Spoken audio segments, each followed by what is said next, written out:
EnVyUs house. We have Raymond Rambo Lucier. What's up, guys? He is the French-Canadian amazing gamer. He has been competing almost as long as I have, but pretty much about the same amount of time. About the same, yeah. Yeah, you didn't do the COD 3 thing, but you know, Call of Duty 4 was the game you kind of made a name for yourself.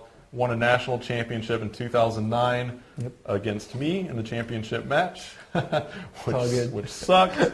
But you know, it was awesome. You know, we've had a long time relationship playing Call of Duty against each other online and at the Major League Gaming Pro Circuit events that we've had the honor to play at. So Ray, welcome to my house. Sure did. He's an OpTic Gaming member of the OpTic Gaming Pro team, showing off the hoodie right there, repping that with a lime green Parallax. Is that what that is over there? That's the PPK, because it's the PPK style of Gunners. Lime green, they call it OpTic green. They're sexy. But it's really lime green. They're definitely sexy. They didn't name the glasses after OpTic, but we have a little rivalry going on.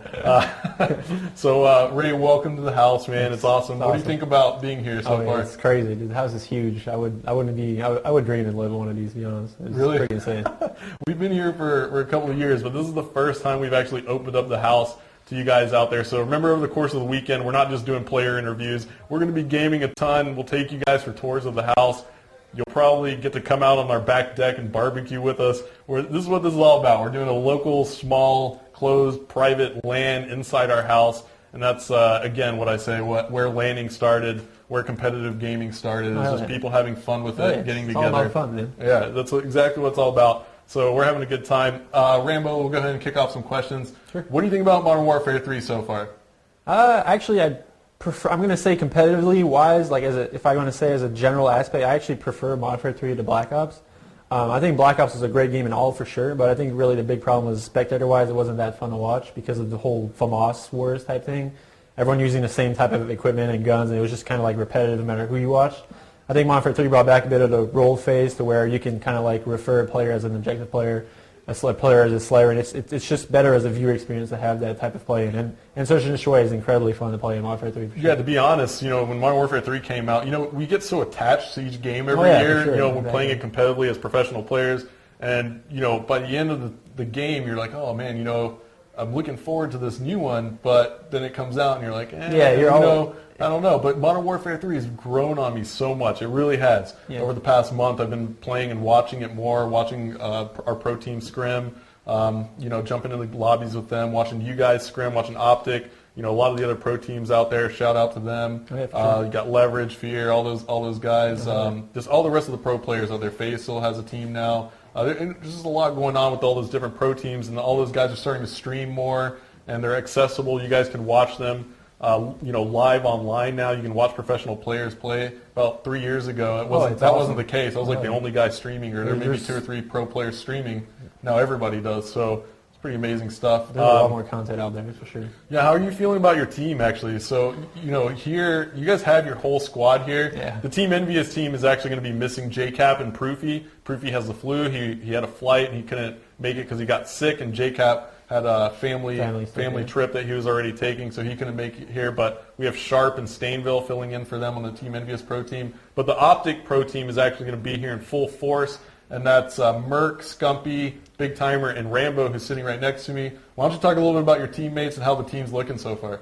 We're actually looking really good. I mean, it's pretty incredible to see like how players transfer from game to game. I think that's a big state of why we're pro players and a lot of other players like kind of fall off sometime or really start off. But I think our team's really strong. Like everyone in the team's really individually good. And I can say for myself, like this is probably the first Call of Duty title since COD 4 that I can like hold myself own stat wise, where I'm consistently being on top and stuff. So I'm actually really pumped about my team right now. Yeah, I mean, back in COD 4, you were really like a similar player to myself, where we just did a lot of dirty work. You know, we're really aggressive.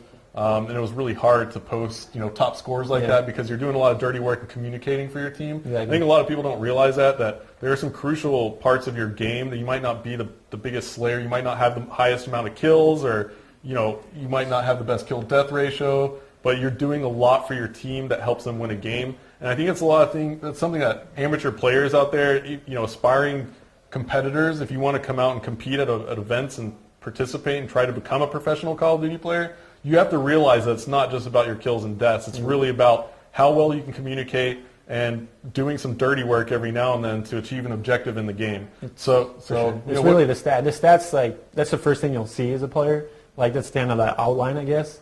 But I mean, stats really don't mean that much in the end. Like, I could get 5 to 10 kills in the game, and I could be doing more for my team than a player that's getting 20 and out of position. Yeah. Like, it's just, it really sounds not right, but it's just the way it is. Because I can get 2 kills at your base, and I'm getting a flag out while my teammate's getting 5 or 6 kills, while my entire team's dead, just picking up kills. And like, those 6 kills are really not as important as the 2 kills. So I mean, it's right. Really, it's an outline. Stats for sure mean something to the end. Where if you're going like consistently bad every game, for sure there's probably maybe a problem at some point.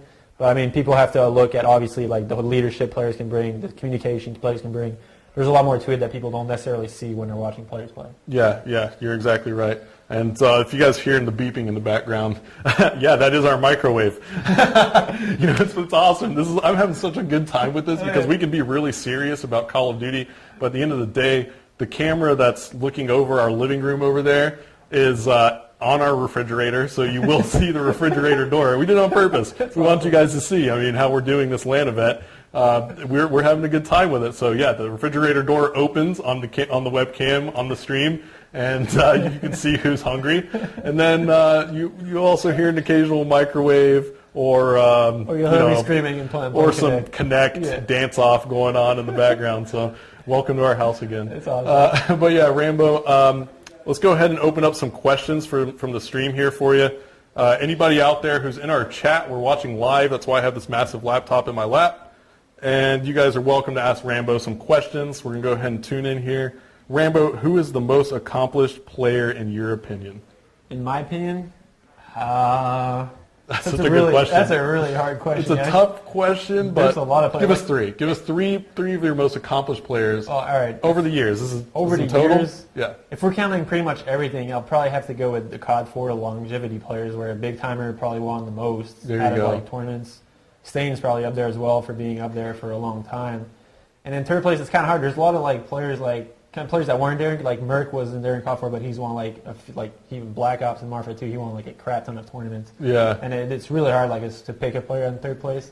I mean, I think Big Timer and Stain are like up there as far as like. Yeah. You have Big Timer, Stain. You gotta mention somebody like Assassin in that mix because he's just been consistent. They've been around for a long time. Yeah. It's kind of for sure. Like if you're around long, you'll eventually win something more than the other. So. Yeah. If you keep working at it, I mean, that's a little. I think we should stress that too. I mean, if you really put in the work at trying to compete and be at the pro level, chances are, you're going to get your shot to play with professional players. If you have to get better at the game. I mean, we get a lot of amateur players who say, how can I try out for your team? Well, how can I try out for the Yankees? It doesn't you just have to work your way up. People don't go on the street. Professional athletes and sports teams don't just go on the street and ask for someone to try out. It just doesn't work that way. You have to make your way up. People go through schooling teams and stuff. It's like you have to build your way up as a player and build your rep, and then you get like recognition for being on the top team and such.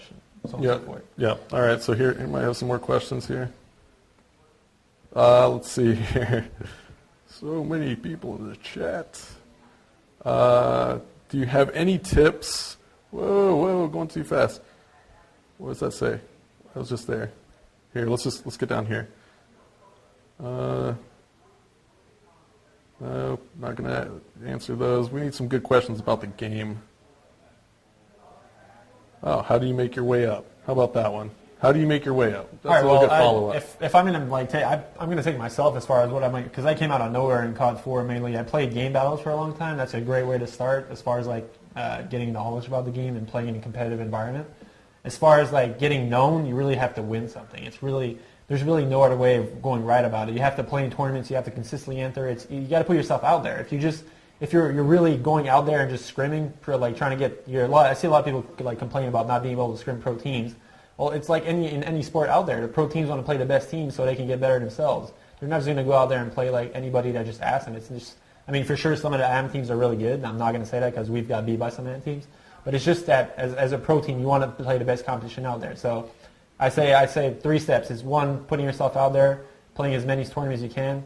2, obviously trying to win one, and once you win, be respectful about it. Don't just go out there and be arrogant and anything like that. The more respect you gain out of the other players and everyone, that's when you'll get your known status, and that's what you're known for, being a respected player in the community. Yeah, I agree with that. So what he's talking about there, for a lot of people who are watching our stream, you might not be too familiar with professional gaming or professional Call of Duty per se, but you know, that's we're talking about amateur players as opposed to professional players, how amateur players can make their way up to becoming a professional gamer. So I think that's great advice, especially, you know, coming after, you know, number one was good, but number two, you have to win. You have to win. I mean, to get your name out there, you're going to have to win something. I mean, you don't just get thrown onto a professional team for no reason. Right. So, you know, winning and then respect. You know, you always also have to maintain some kind of respect for the other players you're playing against, as well as respect for the leagues you're playing in, and respect for the fans out there and the spectators who enjoy watching it. Yeah. I mean, that's ultimately, you know, just something that you have to have, and, you know, I think that was great advice. Let's see if we can take one more question for you, Rambo, before we let you go. Let's see here. Let's see if we got any more.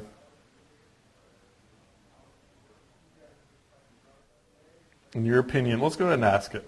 In your opinion, is Modern Warfare 3 going to be played professionally? I think this person is referring to MLG events, Major League Gaming events. In your opinion, is MW3 going to be played at MLG Modern Warfare 3 or MLG live events this season? I really hope so.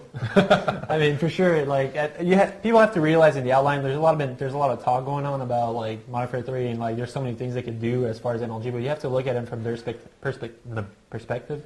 It really has to be like worked business-wise. If it's not profitable to them, then there's no use in them running it. As sure as we can be, we want it. And like in our eyes, they can do a lot of things to make it happen. But like I said, it has to be doable on a large scale without being too much work.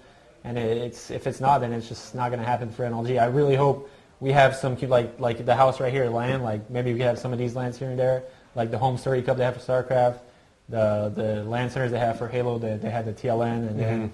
And there's so many, like the Gears have Hypestation. There's like so many, like our community doesn't really have one of those yet. And I think that's one thing that could be really interesting for someone to start. And yeah, it actually starts here. I mean, we did this event so that we can kind of get out there and see how many people are actually interested in this sort of thing. And with the support of Xbox Live and Activision, Call of Duty Elite, as well as GunnarOptiks, they've been amazing in getting this thing going for us. You know, tweet at those companies. You know, do it right now. Tweet at GunnarOptiks. And let them know that they should support a Call of Duty LAN for us. Go like their Facebook page. You know, post on their wall. Let them know that you want to see some Call of Duty live LAN events, and we can run them. We'll help. The pro teams will come out, and we'll administer the event. I'll help produce them.